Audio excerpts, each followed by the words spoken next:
Hi guys, welcome back, or welcome if you are new to my channel. I hope that you're doing very well and that you are gonna enjoy this video. In this video I will be reading to you. I am currently reading this book. It is called Women Heroes of World War II.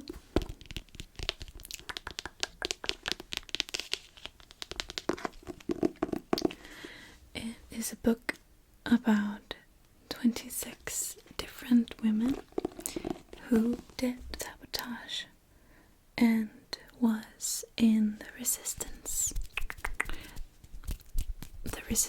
movement during the World War II.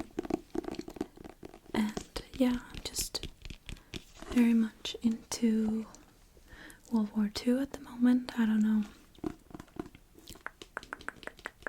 And especially women. So I thought that I would read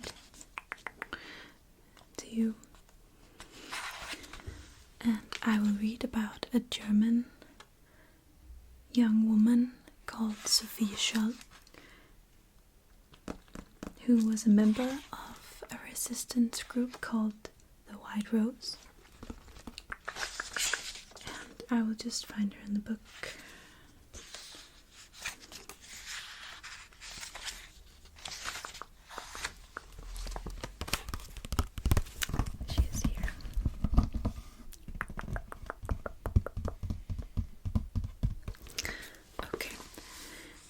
And as I said, there are 26 stories in this book.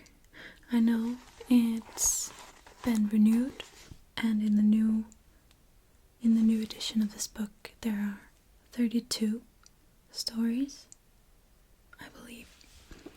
So yeah, that is nice.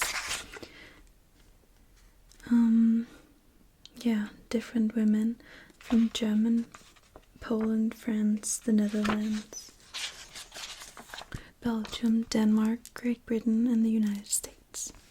But I will be reading about Sophie Scholl. So sit back and relax. Okay, I will sit back and relax as well. Okay.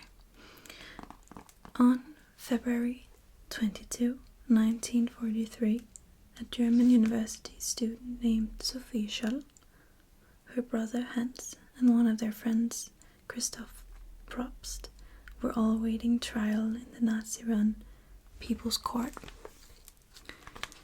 in the Munich Palace of Justice. The judge who was to preside over their case, Roland Freisler, suddenly swaggered into the courtroom, dramatically dressed in flowing red robes. Judge Freisler was known as the hanging judge because he passed death sentences on nearly everyone tried in his court. This trial, its audience filled with those loyal to Hitler's Third Reich, looked like it would be no exception. Judge Freisler opened the proceedings with a furious and demented tirade, making great billowing gestures with his robes, and screaming that the defendants were guilty of treason, conspiracy, rendering the armed forces unfit to protect the German Reich, giving aid to the enemy, and crippling and weakening the will of the German people. The defendants were not given a chance to speak on their own behalf. But in the midst of the judge's tirades, Sophie Scholl suddenly cried out, "Somebody had to make a start. What we said and wrote are what many people are thinking. They just don't dare say it out loud." What exactly had Sophie said and written that had caused her to be on trial for her life? That can be answered in 3 words. The White Rose. The White Rose. That was the name on the leaflet Sophie Scholl had just found under her desk. It was June 6, 1942, and Sophie had begun her studies at the University of Munich 6 weeks earlier. As she read through the pamphlet, Sophie was almost trembling with excitement. There were ideas in it that had often crossed her mind, but that she hadn't been able to fully articulate. Although she loved Germany and had even for a while been an enthusiastic participant in the Union of German Girls, which was the female branch of the Hitler Youth organization, she had since come to understand that there was something very wrong with Nazi Germany.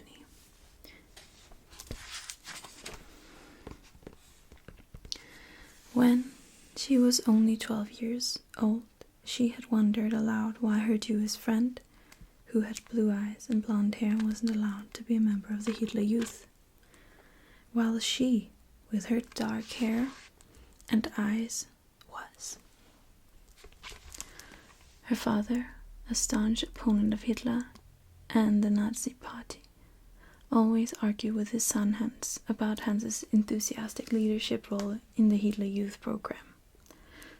Sophie listened to these arguments in silence and later observed Hans carefully as he became completely disillusioned with the Nazis. Sophia almost didn't pass her qualifying high school exam, the Abitur, because she stopped participating in her high school classes when they became more about Nazi indoctrination than about real learning. She did the work and passed, however, and although she was eager to go straight to university, she was first forced by the state, as all girls her age were, to serve 6 months of manual labor for the National Labor Service, enduring not only exhausting work, but also more Nazi indoctrination, administered by fanatical and cruel female Nazis. She finally had been allowed to enroll at the University of Munich, the same university where her brother Hans was studying, and now, 6 weeks later, she was holding this White Rose pamphlet in her hand. The 3rd sentence was particularly gripping. Who among us has any conception of the dimensions of shame that will befall us and our children when one day the veil has fallen from our eyes, and the most horrible of crimes that infinitely outdistance every human measure, reach the light of day? The most horrible of crimes referred to in the pamphlet was the Nazi practice of euthanasia, mercy killing of mentally retarded Germans and others who were considered unproductive because of certain physical defects. The Bishop of Münster, Clemens August Graf von Galen, had delivered an impassioned sermon against this practice 1 year earlier, on August 31st, 1941. The sermon was reprinted and then secretly but widely duplicated and distributed. It is not certain whether Sophia had ever seen a Bishop von Galen's sermon leaflet, but it is certain that her brother Hans had, and she wanted to speak to him immediately. Sophia rushed to his rented room. He wasn't there, so she waited for his return, occupying herself by flipping through some of his books. She noticed that he had underlined a phrase in one of his philosophy books. If a state prevents the development of the capacities which resides in man. If it hinders the progress of the spirit, then it is reprehensible and corrosive. She quickly looked at the White Rose pamphlet again. That phrase, word for word, was in the pamphlet. She knew at once that Hans was involved with the White Rose. When Hans returned to his room, Sophia confronted him by showing him the pamphlet in her hand. Did he have anything to do with it? He had, in fact, written it, but at first he wouldn't admit it, telling Sophia instead that these days it is better not to know some things in case you endanger other people. But Sophia was persistent. Before their conversation was over, Hans had not only told her everything regarding his own involvement, he had also given her permission to join the White Rose. With Sophia helping them, the 6 central members of the White Rose created and distributed 3 more leaflets during the summer of 1942. The leaflets, intellectual in tone and filled with quotes from the Bible and famous philosophers, called upon Germans to resist the Nazi government. The leaflets were targeted toward university professors and students in hopes that the most intelligent thinkers in Germany could not possibly fail to see the evil of the Nazi government. And if the brightest minds could be convinced to resist, surely the rest of Germany would follow.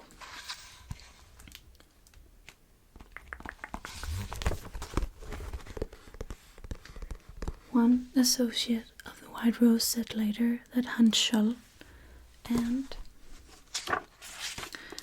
Alexander Schmoll were the minds of the White Rose because they were the principal authors, but that Sophia was its heart.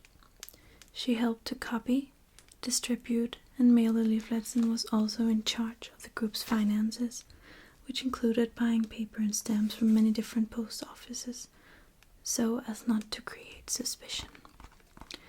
For suspicion, there certainly was. The Gestapo, the Nazi secret police, was desperate but unable to discover the pamphlet's authors. They called on anyone who received a leaflet to turn it in or face immediate arrest. The Gestapo thought the perpetrators must be a large group. Little did they know the most active members of the White Rose totaled a mere 6 people. In July 1942, Hans Scholl, Willy Graf, Alex Schmorell, Jürgen Wittenstein, and others, all medical students, received orders to spend their semester break working as medics at the Russian front, the battle zone between Germany and Russia. This meant that the work of the White Rose had to stop temporarily, and the duplicating machines were dismantled and hidden. When the young medics returned in November 1942, they had a new perspective on the war. Despite the German propaganda that had been declaring glorious victories in Russia, the young medics had seen the truth, that the German army was exhausted and being beaten by the Soviets.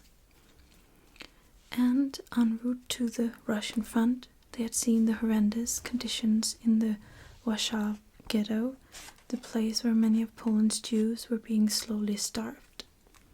Now, more determined than ever to overthrow the Nazi government, the members of the White Rose quickly wrote the 5th leaflet. They wanted to give an impression that the White Rose was part of a much larger network. So they got on trains and mailed the leaflets, 20% more than any of their previous mailings, to and from many different German cities. On February 3rd, 1943, after the Nazi government admitted to defeat by the Soviets at Stalingrad, Hans Scholl, Alex Schmorell, and Willy Graf went out that night, as well as 2 subsequent nights, February 8 and 15. and painted slogans such as "Freedom," "Down with Hitler," and "Hitler Mass Murderer" in public places all over Munich, including City Hall and the university. Then they decided to do something even bolder. On February 17, 1943, Hans and Sophia carried a large suitcase filled with copies of the Sixth Right Rose pamphlet into a lecture hall at the University of Munich. They placed piles of the leaflets outside the classrooms, on windowsills, and on the large stairway that led down to the main floor. They had just left the building when Sophia suddenly realized that there were perhaps 100 more leaflets left in the suitcase. They went back inside, climbed the stairs to the top landing of the university's inner court, and tossed the remaining leaflets into the air just as students were exiting their lecture halls. It would be the last thing that they would do as free Germans. A custodian named Jakob Schmidt, a Nazi, saw them on the top landing just as the leaflets hit the floor. He followed Sophie and Hans as they tried to blend in with the crowd of exciting students and made sure that they were both arrested. On February 22, 1943, Sophie Scholl, her brother Hans, and Christoph Probst were executed just hours following their trial. There would be more arrests, imprisonments, and executions of those who had been involved, but as of that sad day, the work of the White Rose, as it had been, was no more. As Sophie and Hans faced their executions, they were surprisingly optimistic.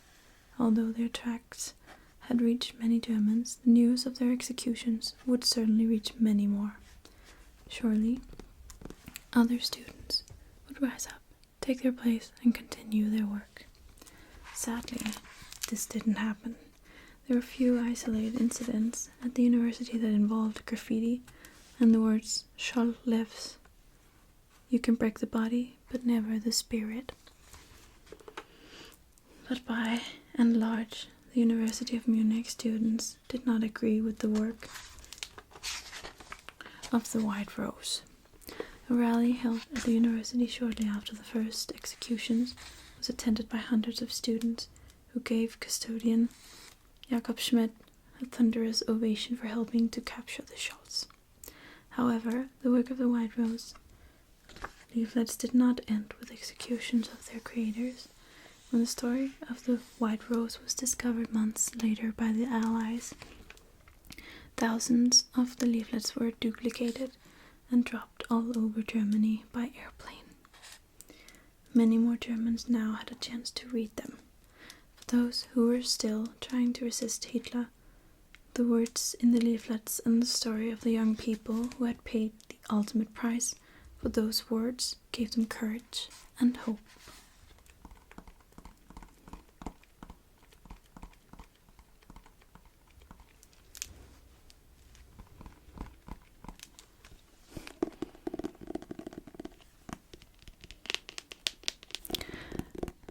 What a brave young woman.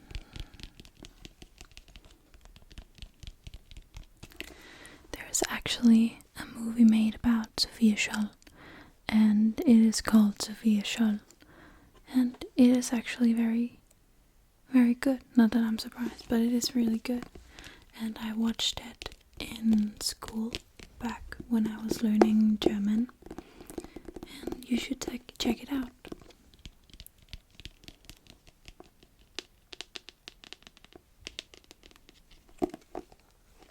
Yeah, that is all for today's video. I hope you enjoyed it.